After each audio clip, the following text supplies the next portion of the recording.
Selamat berjumpa kembali saudara-saudara yang terkasih. Mari hati kita dan diri kita persiapkan berjumpa dengan Tuhan lewat sapaan firman-Nya. Sebelumnya kita bernyanyi.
Kita berdoa. Kasih karunia dan damai sejahtera dari Tuhan Allah Bapa dan dari anaknya Tuhan Yesus Kristus menyertai saudara sekalian. Amin. Pada hari ini Jumat tanggal 10 Februari firman Tuhan diambil dari Roma 14 ayat yang ke-20. Demikian bunyinya. Janganlah engkau merusakkan pekerjaan Allah oleh karena makanan. Segala sesuatu adalah suci. Tetapi celakalah orang jika oleh makanannya orang lain tersandung. Demikian adapun judul daripada renungan ini adalah singkirkanlah batu sandungan hidupmu dan berjalanlah ke depan bersama Allah. Sahabat firman Tuhan yang terkasih, merusak sebuah keadaan yang amat baik, yang telah lama dipupuk dan dibentuk, tentu tidaklah membutuhkan energi yang besar, tidak membutuhkan suatu pergerakan dan upaya yang amat besar. Cukup hanya dengan mempertahankan ego di dalam perbedaan yang ada. Ya, mengapa? Sebab dengan mempertahankan kebaikan, hal ini harus dibuktikan dengan sebuah tujuan pemikiran yang sama, yang sama-sama benar dan yang sama-sama baik. Tetapi ketika ada suatu kepentingan lain, maka ini akan menciptakan hal-hal yang berbeda. Bahkan oleh karena perbedaan itu, sering sekali dipakai untuk mencemooh, memojokkan orang-orang lain yang ada di sekeliling kita. Nah, ternyata hal itu juga dapat merusak pekerjaan Allah. Ketika ada individu maupun kelompok yang asik membesar-besarkan dirinya atau kelompoknya dan menganggap orang lain tidak serupa dengannya sebagai senjata untuk membesar-besarkan dirinya, maka inilah awal daripada sebuah kehancuran ini. Hal makanan, hal minuman pun dapat dipakai menjadi alat untuk mencari kehebatan, popularitas, bahkan kesombongan di dalam diri yang mengatakan bahwa mereka adalah orang-orang yang paling benar. Benarkah demikian yang terjadi? Hal ini sudah sangat banyak sekali kita perhatikan di tengah-tengah kehidupan ini. Saudaraku sekalian, firman ini mengajak kita agar tidak menjadi batu sandungan bagi orang-orang lain, tetapi agar kita selalu berupaya mempertahankan pekerjaan Allah, kebaikan Allah di dalam kehidupanmu. Artinya bahwa hanya Tuhan sajalah yang kita permuliakan di dalam kehidupan ini.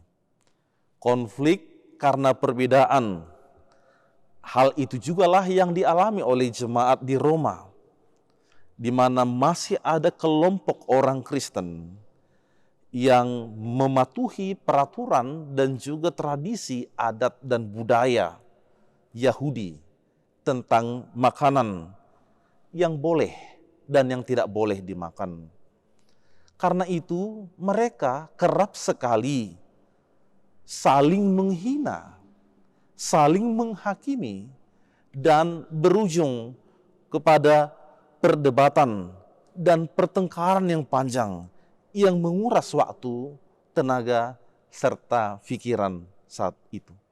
Oleh sebab itu Paulus mengingatkan jemaatnya agar jangan tersandung hanya oleh makanan dan yang diperbuat, agar jangan saling menyakiti, tetapi agar tetap rukun dan hidup penuh hormat, penuh kasih bagi orang lain meskipun ada perbedaan di tengah-tengah mereka.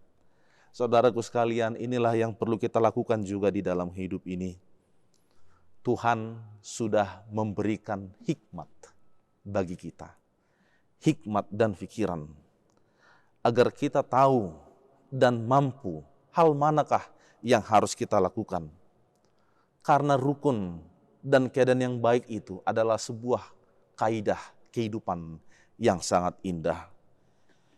Bila karena makanan atau bila karena minuman kita tidak menjadi contoh yang baik bagi orang lain, maka bagaimana pula lah kita harus menunjukkan agar orang lain melihat Kristus tinggal di dalam diri kita.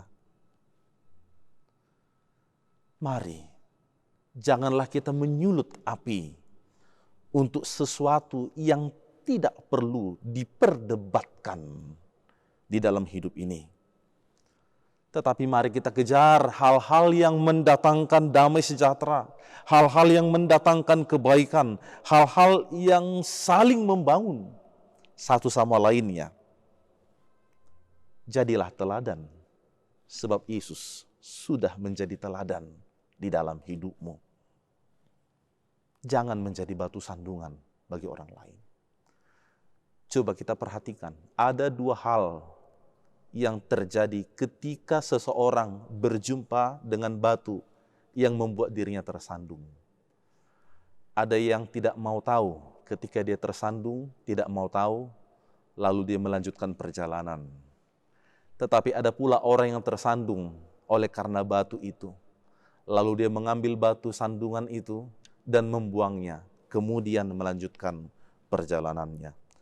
Saudaraku sekalian, adakah dari antara kita yang tetap mempertahankan ego dengan membiarkan rintangan tinggal di dalam hidup kita? Tentu tidak ada. Adakah dari antara kita yang membiarkan ego tetap menyatu, melekat di dalam kehidupan kita dengan tidak mau tahu dan tidak mau peduli dengan orang lain? Tentu tidak ada. Agar jalan kehidupan ini mulus, singkirkanlah sandungan itu. Singkirkanlah penghalang itu. Singkirkanlah rintangan itu. Lalu berjalanlah ke depan bersama dengan Tuhan agar hidupmu diberkati. Amin, kita berdoa. Syukur padamu ya Tuhan Allah Bapa di surga, buat berkat-Mu yang tak berkesudahan di dalam hidup kami. Engkau memberkati kami setiap waktu. hingga saat ini kami merasakan kesehatan dan sukacita yang sempurna di dalam Tuhan. Sukacita itu lebih sempurna lagi ketika firman-Mu tetap menyapa hati kami, dan kami tetap membuka diri kami terhadap Engkau. Dan lewat firman-Mu ini mengajarkan kami untuk menyingkirkan segala bentuk sandungan di dalam hidup ini, lalu berjalan ke depan bersama dengan Tuhan di dalam berkat-Mu, di dalam kebaikan, di dalam kasih persaudaraan satu dengan yang lainnya. Mampukan kami untuk meninggalkan perlahan-lahan kekerasan hati dan ego kami sekalian. Mampukan kami agar tidak memandang perbedaan sebagai jurang pemisah satu dengan yang lainnya, tetapi untuk menghargai perbedaan itu sebagai karunia indah yang Tuhan berikan, dan di dalamnya lah kami saling menyempurnakan. Yang kuat menopang yang lemah, yang sempurna menopang dan menyempurnakan yang kekurangan, dan yang berkelebihan mencukupkan segala kehidupan yang ada. Agar oleh itulah maka hidup kami menjadi saluran sukacita, menjalankan pekerjaan Allah di dalam hidup ini. Sertalah kami semuanya dan segenap saudara kami yang mendengarkan renungan ini. Biarlah hidup kami diberkati oleh kemurahan-Mu. Di dalam nama Yesus kami berdoa. Anugerah Tuhan kita Yesus Kristus dan kasih setialah Bapa dan persekutuan Roh Kudus menyertai saudara sekalian. Amin. Salam sejahtera, Tuhan Yesus memberkati.